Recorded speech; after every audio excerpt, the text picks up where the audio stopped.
के बीचों बीच से गुजर रहे थे तो उन्होंने देखा कि कुछ सैनिक तेजी से भागती हुई एक लड़की का पीछा कर रहे हैं। वह डरी हुई लड़की एक कुएं के पास जाकर खड़ी हो गई। वह हाँफ रही थी और प्यासी भी थी। बुद्ध ने उस बालिका को अपने पास बुलाया और कहा कि वह उनके लिए कुएं से पानी निकाले, स्वयं भी पिए और उन्हें भी पिलाए। इतनी देर में सैनिक भी वहां पहुंच गए। बुद्ध ने उन सैनिकों को हाथ के संकेत से रुकने को कहा। उनकी बात पर वह कन्या कुछ झेपती हुई बोली, महाराज, मैं एक अछूत कन्या हूं।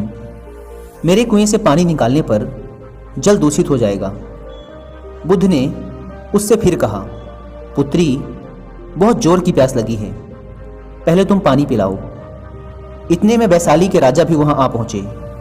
उन्होंने बुद्ध को नमन किया और सोने के बर्तन में केवड़े और गुलाब का सुगंधित पानी पीने के लिए पेश किया, लेकिन बुद्ध ने उसे लेने से इनकार कर दिया। बुद्ध ने एक बार फिर बालिका से अपनी बात दोहराई।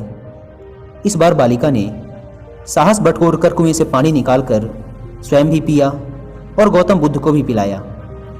पानी पीने के बाद बुद्ध ने बालिका से भय का कारण पूछा। कन्या ने बताया, मुझे संयोग से राजा के दरबार में गाने का अवसर मिला था। राजा ने मेरा गीत सुन मुझे अपने गले की माला पुरस्कार में दी, लेकिन उन्हें किसी ने बताया कि मैं एक अछूत कन्या हूं। यह जानते ही उन्होंने अपने सैनिकों को मुझे कैद खाने में डाल देने का आदेश दिया। मैं किसी तरह उनसे बचकर यहां तक पहुंची थी कि आप मिल गए।